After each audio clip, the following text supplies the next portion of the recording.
ውበትን ደስታ አታድርጉት። የረገፈና የታመመ የቆሰለለት ታዝናላችሁ። ሀብታችሁን ደስታ አታድርጉት፣ ሲቀሟችሁ ታዝናላችሁ። ዘመድን የደስታ ምንጭ አታድርጉት፣ ሲታመም ሲሞት ትጎዳላችሁ።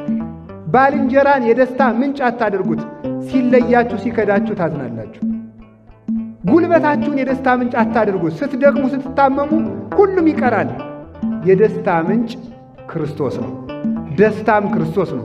ቅዱስ ጳውሎስ እንዲህ አለ ፊልጵስዩስ ምዕራፍ 4 ላይ ተፈስሑ ዘልፈ በክርስቶስ፣ በክርስቶስ ደስ ይበላችሁ። እስኪ በሉ ሁልጊዜ በሉ በክርስቶስ ምን ይበላችሁ አለ?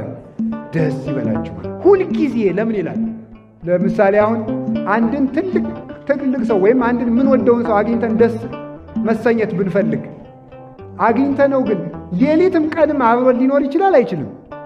አይችልም። ስለዚህ ያ ሰውዬ አንድ ቀን አግኝተነው በመለየታችን ደግሞ እናዝናለን። እግዚአብሔር ግን ሁልጊዜ ሌላ ጉዳይ ኑሮት ወደዚህ ቦታ ደርሼ እስከምመጣ ቆዩ ብሎ ጥሎኝ ጥሎን ስለማይል በክርስቶስ ሁልጊዜ መደሰት ይቻላል። ደግሜ እላችኋለሁ አለ ቅዱስ ጳውሎስ፣ በክርስቶስ ደስ ይበላችሁ። አሜን አትሉም? ደግሜ እላችኋለሁ በማን ደስ ይበላችሁ? በክርስቶስ ደስ ይበላችሁና ክርስቶስ የሚወደውን ነገር ማድረግ ደስታን ይሰጣል።